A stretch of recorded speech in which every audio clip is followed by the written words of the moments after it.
안녕하십니까. 독서하는 마라토너 박종필입니다. 자, 이곳 잠실 석촌호수 서호 수변무대에서 촬영하고 있습니다. 현재 시각은 2023년 11월 13일 월요일 아침 6시 한 20분 정도 됐습니다. 제가 현재 기온은 영하 3도 정도 됩니다. 어제보다 1도 정도 낮은 날씨인데요. 굉장히 추운 날씨입니다. 자, 이곳 잠실 석촌호수 서호 수변무대에서 롯데월드타워를 촬영해 보겠습니다. 롯데월드타워가 어두워서 잘 보이진 않는데요. 123층 555m 높이 기준 세계 5위 규모 OECD 국가 38개 회원국 중에서는 가장 높은 빌딩 롯데월드타워입니다. 자, 제가 이곳 잠실 석촌호수 서호 수변무대를 출발해서 한강 자전거길 방향으로 이동하면서 계속 촬영하도록 하겠습니다. 화이팅! 자, 오늘은 장갑을 다 착용하고 오른손으로는 스마트폰을 잡고 왼손으로는 자전거 핸들을 잡고 자전거를 타고 이동하면서 촬영하도록 하겠습니다. 출발!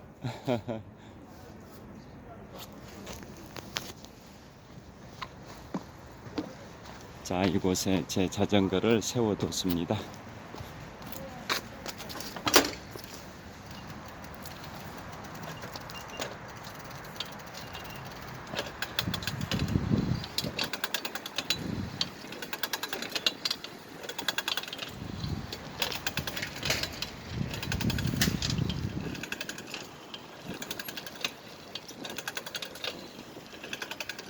자, 오늘은 한 주가 시작이 되는 11월 13일 월요일 아침입니다. 어제는 아침 최저가 영하 2도, 오늘은 아침 최저가 영하 3도입니다. 내일 화요일 낮부터 추위가 좀 누그러질 것 같고요.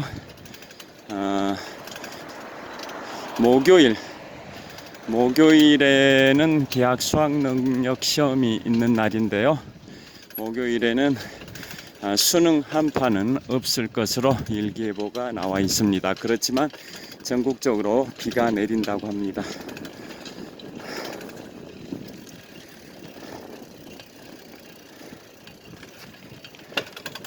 자, 이곳에서 한번 건너 보도록 하겠습니다.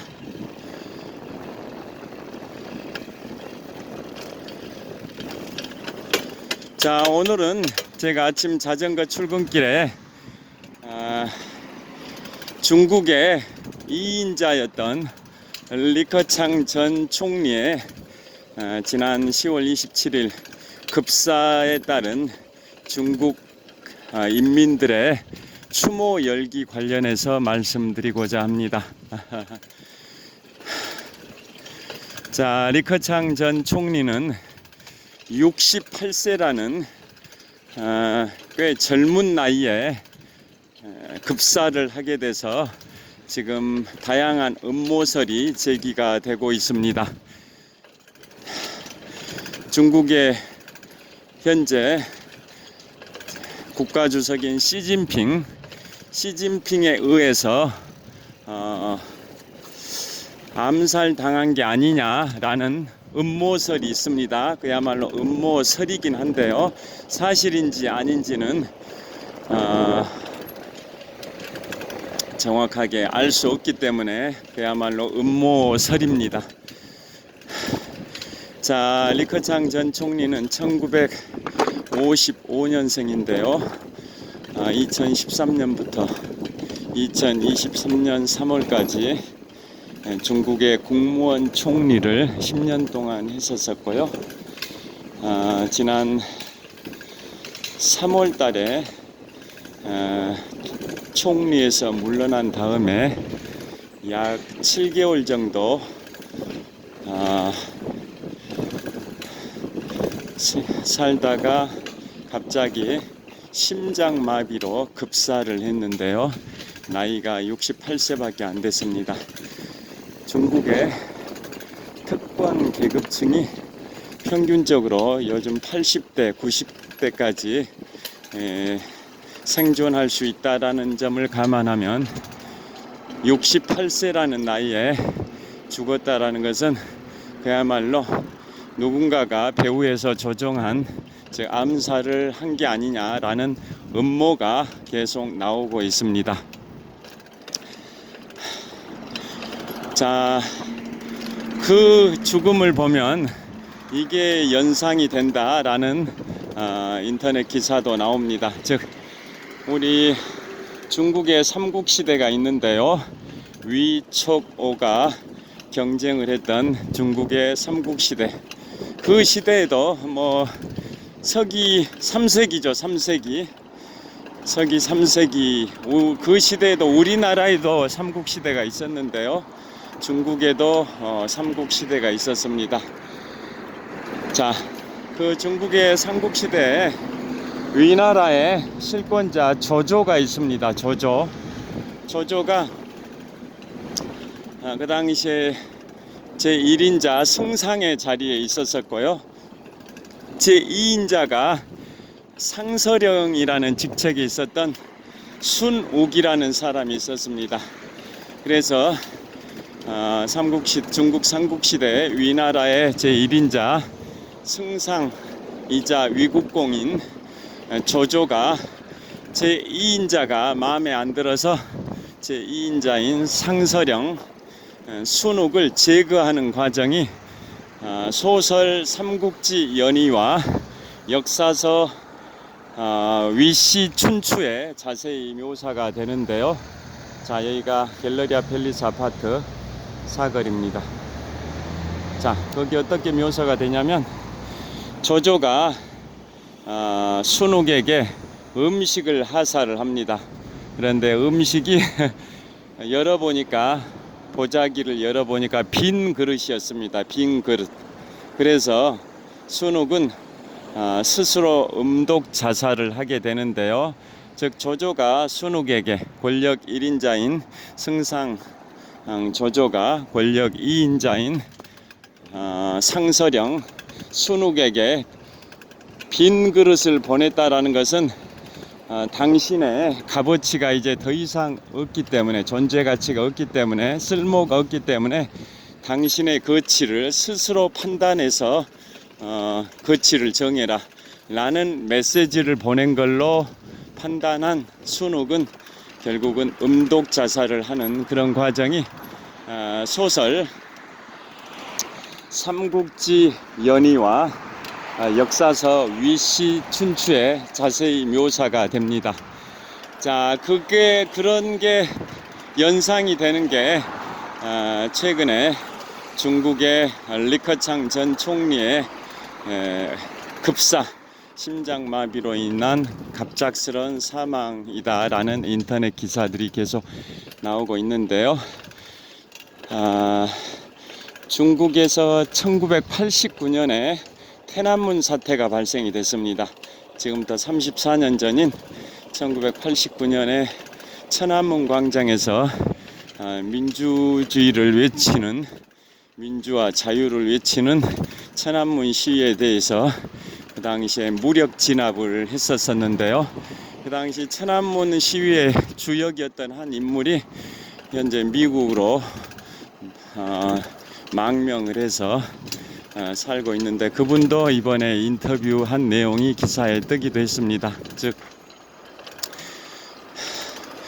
리커창 총리가 살아 있었다면 중국의 시진핑 국가주석에게 큰 위협이 되다 보니까 리커창 전 총리를 제거한 거 아니냐라고 음모론이 나오고 있고요. 그래서 죽은 리커창 전 총리가 살아있는 시진핑 현 국가주석에게 위협이 될 것이다. 그러니까 리커창 전 총리는 죽었지만은 계속 리커창 전 총리에 대한 추모의 열기가 확산이 되고 있다 보니까 그러한 추모 분위기가 자유와 민주를 외치는 중국의 인민들의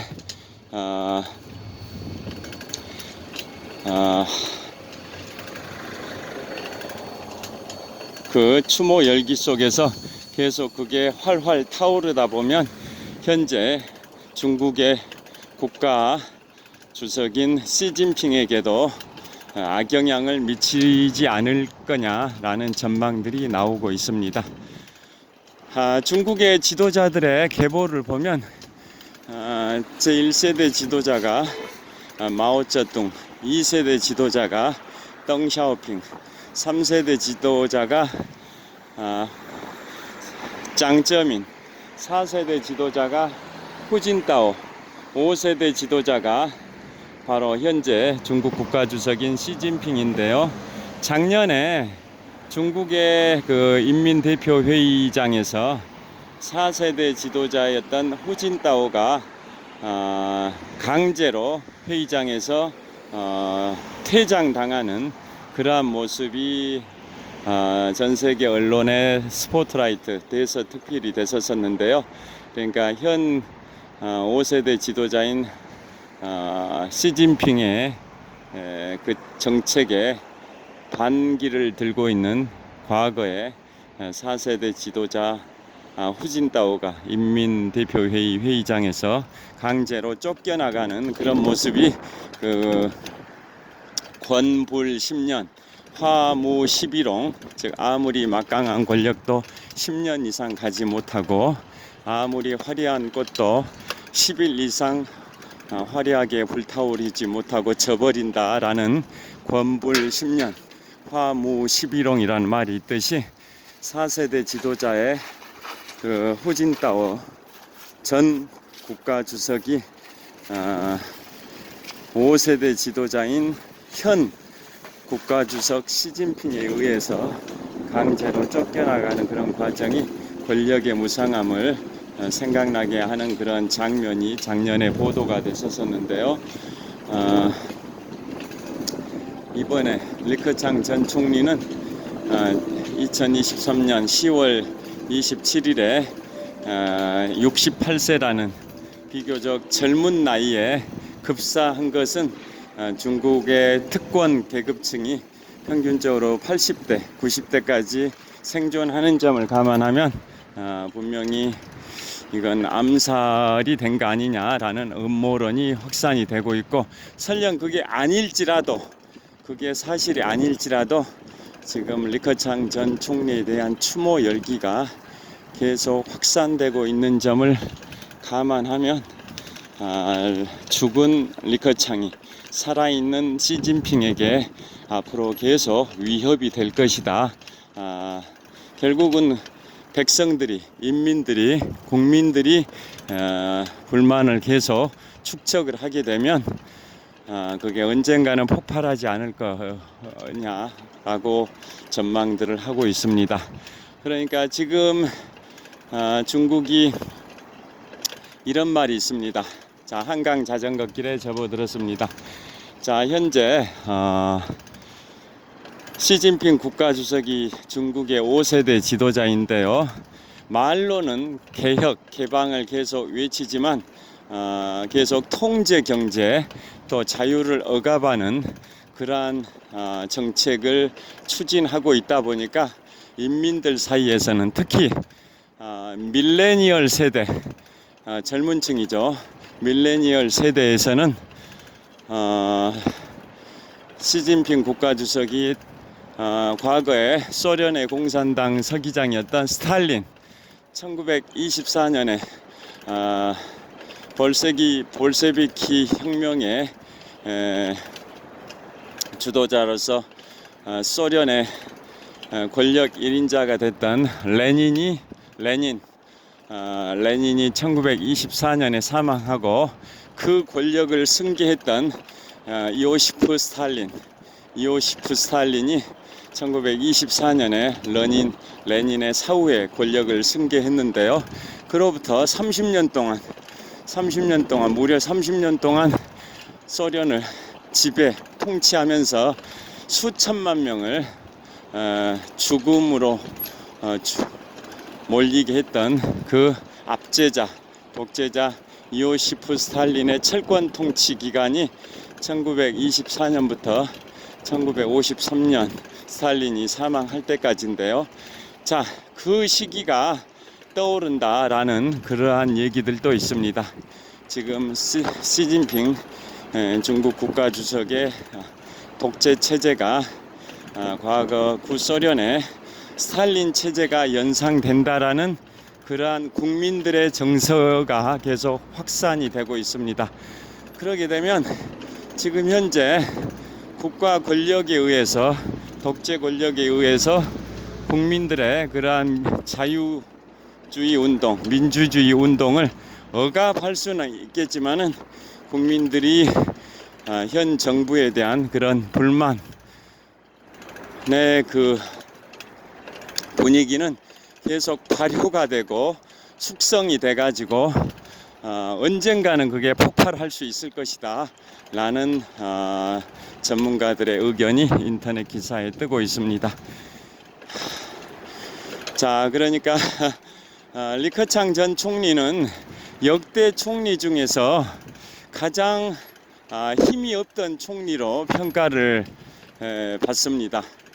그러니까 시진핑 국가주석이 다 권력을 독점화해 버리다 보니까 공무원 총리, 즉 2인자인 공무원 총리였던 리커창 전 총리는 정책을 추진하고자 하는 방향 자체는 개혁과 개방 이런 것을 추구를 하고 시도를 했지만은 권력 1인자인 시진핑 국가주석에 의해서 권력이 독점화되다 보니까 그러한 정책을 추진을 못하게 됐었던 거죠. 그 과정에서 시진핑 국가주석과 리커창 총리 간에 갈등이 있다 보니까 지난 3월 달에 리커창 총리는 10년간의 총리 생활을 마치고 쓸쓸하게 권력에서 밀려날 수밖에 없었고요. 그러면 여생을 좀 편안하게 휴식을 취하면서 살 수 있었을 텐데 급작스럽게 지난 3월에 퇴임한 지 7개월 만인 지난 10월 27일에 심장마비로 급사를 해버렸습니다. 그래서 그게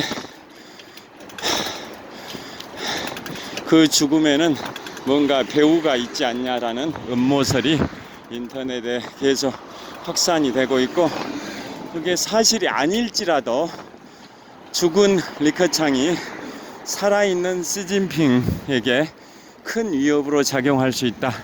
리커창 총리에 대한 그 추모의 분위기, 열기가 계속 확산이 되다 보면 아무리 중국이 언론을 통제한다고 하지만은 그런 분위기가 전국적으로 확산되면 언젠가는 권력이 붕괴될 수도 있지 않겠냐라는 전망들이 나오고 있습니다. 이번에 리커창 전 총리의 연결식도 언론에서, 중국 언론에서, 중국 정부에서 완전히 통제를 해버리다 보니까 사망 소식만 그냥 나오고 연결식이 진행된 그런 내용들은 제대로 보도가 안 됐다고 합니다. 연결식 이런 게 보도가 되다 보면 인민들의 그 추모 열기가 계속 확산 일로를 걷게 되고, 그러면 중국 정부에도 위협이 될 수 있다 보니까 언론을 통제한 거 아니냐라는 그러한 인터넷 기사가 뜨고 있습니다. 자, 왼손으로 장갑을 다 착용했는데요. 왼손으로는 자전거 핸들을 잡고 오른손으로는 스마트폰을 잡고 있는데요. 장갑을 착용한 오른손인데도 굉장히 오른손의 손가락이, 스마트폰을 잡고 있는 오른손의 손가락이 몹시 시렵습니다. 그 정도로 추운 날씨입니다.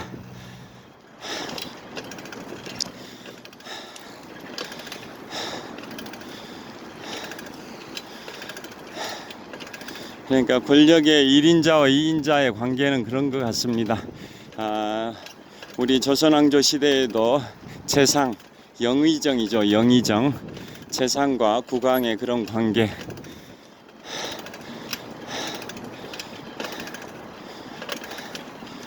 뭐 이순신 장군과 조선 선조의 그러한 관계도 뭐 비슷하지 않을까요?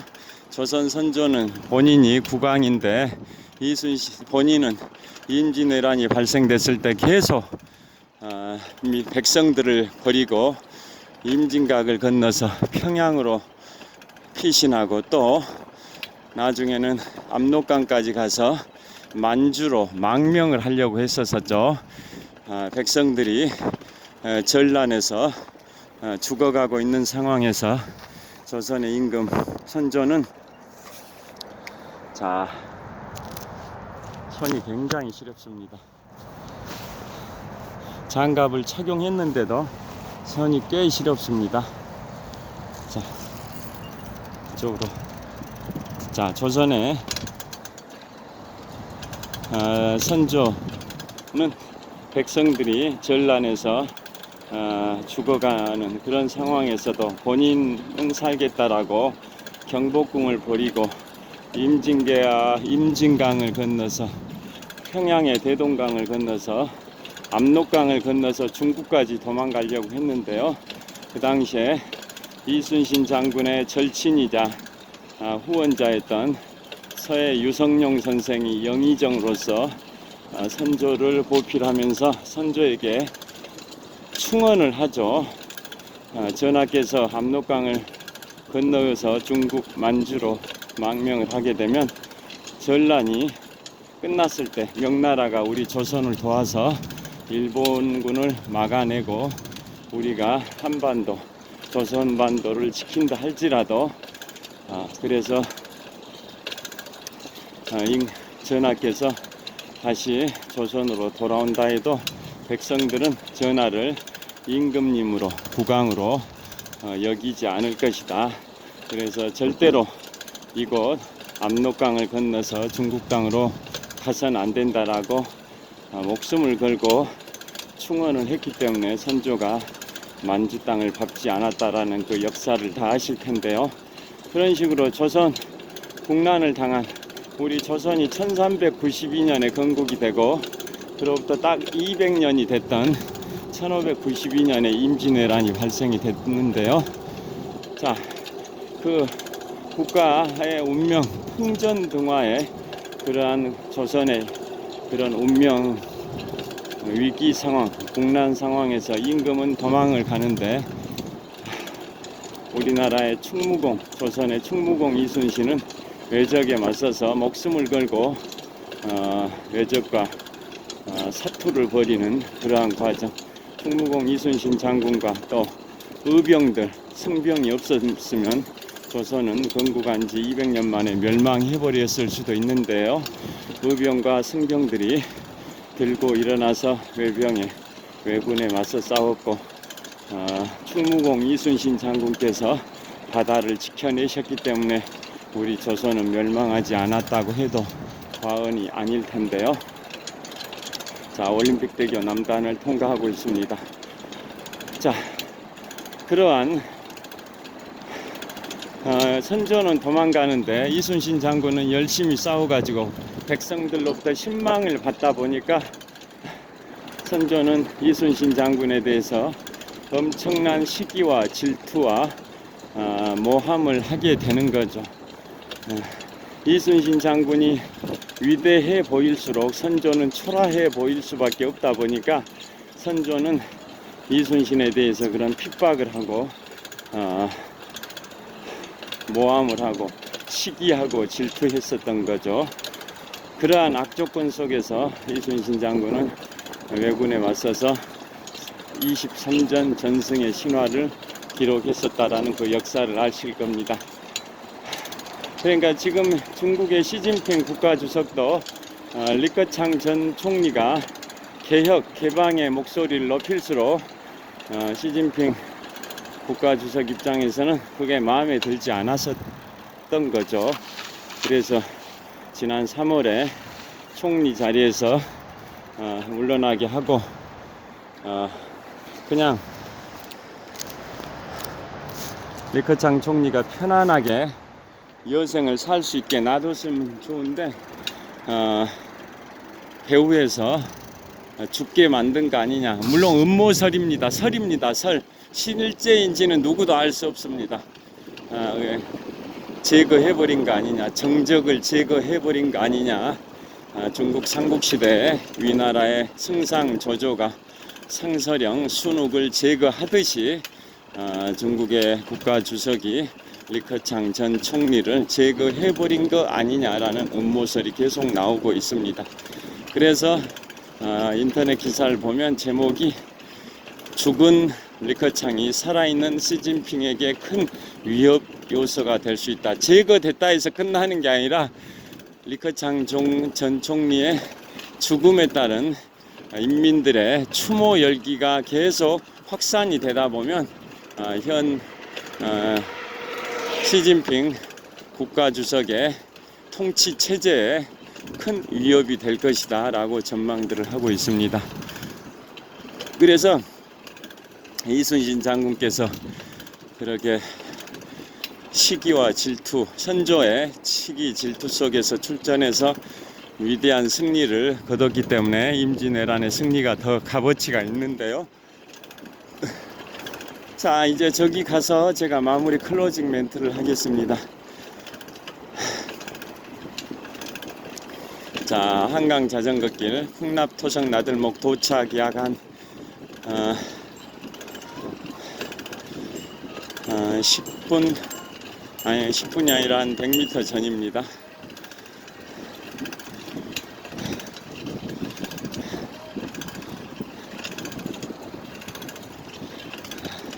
어둡게 어둠이 아직 깔려있는 시간대입니다. 계속 가면서 말씀드리겠습니다. 지금 시간이 없어서요. 자전거 출근길인데요. 자, 그래서 이순신 장군과 선조의 관계 관련해서 제가 재밌는 얘기를 하나 해드리겠습니다. 천호역까지 한 10분 걸릴 텐데요. 자전거를 타고 이동하면서 계속 말씀드리겠습니다. 저기 한강공원 관리사무소 순찰 차량이 움직이고 있습니다. 저곳이 바로 풍납토성 나들목입니다.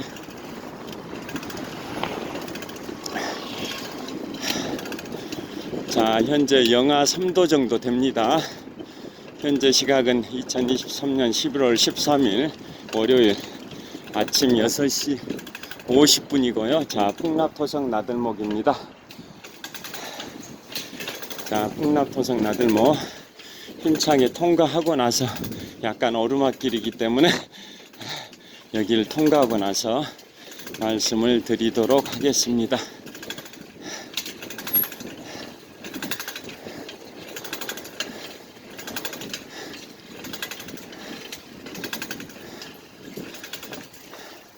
자, 여기는 더 급경사라서 자전거를 내려서 끌고 올라가야 됩니다. 이걸 끌바라고 하죠. 바이크, 자전거, 영어로 바이크. 자전거를 끌고 올라간다. 끌바이크, 끌바이크의 약칭이죠.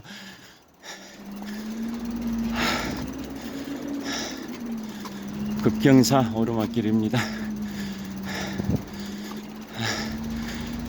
계속 밤의 길이가 낮의 길이보다 점점 더 길어지고 있습니다. 동지 때까지는 그럴 것 같습니다.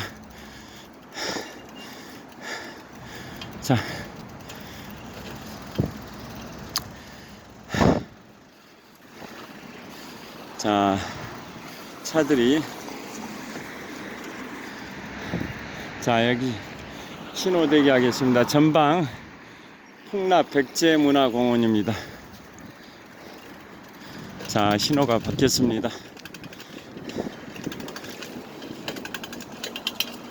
자, 어떤 재밌는 얘기를 해드리려고 하냐면요. 이순신 장군 시리즈 3부작 영화 중에 마지막에 해당되는 노량 죽음의 바다가 12월 20일에 개봉이 될 예정입니다. 자, 제가 며칠 전에 소개해드리기를 유튜브에서 소개해드리기를 12월 6일에는 200여 년 전에 유럽 대륙을 약 20년 동안 지배했었던, 장악했었던, 평정했었던 나폴레옹 보나파르트의 파란만장한 일대기를 다룬 영화 나폴레옹, 영화 제목 나폴레옹이 12월 6일에 개봉이 되고요. 리들리 스콧 감독이고 나폴레옹 역할은 호아킨 피닉스가 한다고 제가 소개를 해드렸었고요. 또 그 영화 나폴레옹 개봉일로부터 2주 후인 12월 20일에는 충무공 이순신 장군 시리즈 3부작 중에 마지막에 해당되는 노량 죽음의 바다가 개봉될 예정이라고 소개를 해드렸었습니다. 자, 그래서 이순신 장군 시리즈 3부작 다 아시죠? 2014년에 개봉됐던 명량, 우리나라 역대 개봉 영화 중에 흥행 랭킹 1위 1761만 관객을 동원했던 영화 명량이 2014년에 역대 흥행 랭킹 1위입니다. 그 다음에 작년에 개봉됐던 게 이순신 장군 시리즈 3부작 중에 두 번째 해당되는 한산 용의 출연인데요. 그것은 관객 동원수가 한 726만 정도에 그쳤습니다. 명량은 1761만 관객을 동원했는데요. 반면에 한산 용의 출연은 작년에 개봉됐을 때 726만 정도에 그쳤습니다. 그런데 이제 마지막 이순신 장군 시리즈 3부작 중에 마지막에 해당되는 노량 죽음의 바다가 12월 20일에 개봉된다라는 내용을 제가 엊그제 유튜브에서 소개해 드렸습니다. 자, 그래서 시진핑 국가주석과 리커창 전 총리 간의 정적 관계, 그로 인해서 리커창 전 총리가 제거된 거 아니냐, 그 죽음의 배후에는 누군가 있지 않냐라는 음모설입니다. 사실 여부는 누구도 지금 확인할 수는 없는 상황인데요. 그 관련해서 조선 선조와 충무공 이순신 장군의 그러한 권력 관계를 말씀드렸고, 그 다음에 이순신 장군께서 얼마나 위대한지를 제가 하나 말씀드리겠습니다. 자, 1904년부터 1905년까지 러일 전쟁이 발생됐고 일본이 러시아에게 승리를 했는데요. 자, 그 당시에 일본의 도고 하이헤치로 제독이 러시아의 발틱 함대를 격침시키고 일본의 승리를 가져왔습니다. 그 러일 전쟁 승리의 주역인 도고 하이헤치로 제독이 이런 말을 했습니다. 세계 3대전 중에 하나인 트라팔카르 해전의 영웅 영국의 호레이쇼 넬슨 제독과 나 도고 하이헤치로, 즉 러일 전쟁 승리의 주역 나 도고 하이헤치